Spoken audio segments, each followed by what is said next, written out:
Good afternoon, Chad Webb with Trailhead Christian Counseling.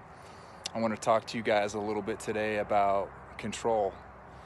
And fear and control right now are interrelated. They're always partnered somehow, fear and control. I've been reading this book about anxiety. It's called Be Anxious for Nothing. It's by Max Lucado, and it's this concept that has really spoken to me. I've been mulling it over in my brain. It's this concept of this thing called perceived control.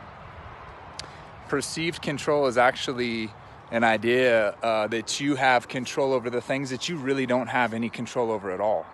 So I'm going to kind of take the idea came from this book, Perceived Control, but I'm going to make it personal. So when I'm driving my elementary age child to school and we're running late, which is more often than not, and he's really nervous about being tardy and what that looks like and getting in trouble, getting a late slip, and he just steps into anxiety.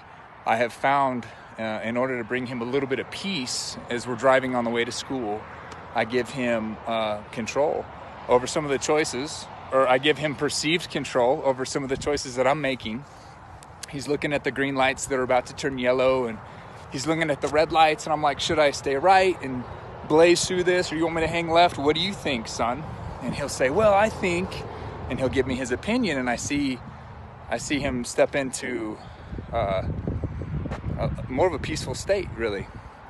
And that's the concept with perceived control. It's actually it's not really, it's a false sense of security. And the best thing that we can do with the things that we truly have no control over, we try to kind of manage, we wash our hands and we structure our homes and we're cleaning and taking a bleach bath and doing all the things that we can do. But the bottom line is we have no control over this virus. I mean, we do to an extent.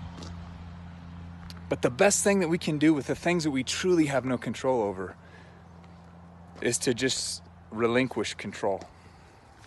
Just to give over the things that we have no charge over, ultimately. Our days are numbered in the book of life. Now, that doesn't mean to be negligent and just not be wise and not to, follow the protocols.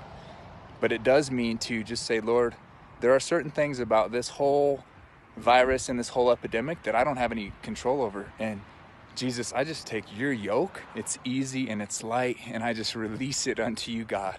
I pray that you would just take this anxiety and replace it with the fact that I am fully known and loved by you, that you know my days, that your heart is for me and not against me. And God, I trust you with this. I trust you to meet my needs according to your riches in Christ. And that's the best thing that you can do with control, or with perceived control, is to just relinquish it. So we are available. Trailhead Christian Counseling is available on Instagram. You can find us, Trailhead Christian, and then our website, www.trailheadchristian.com. We have video counseling, and that's available to you. That's pretty new for a lot of the counselors working, but nonetheless, it's there for you. The Lord be with you, and we will talk to you soon.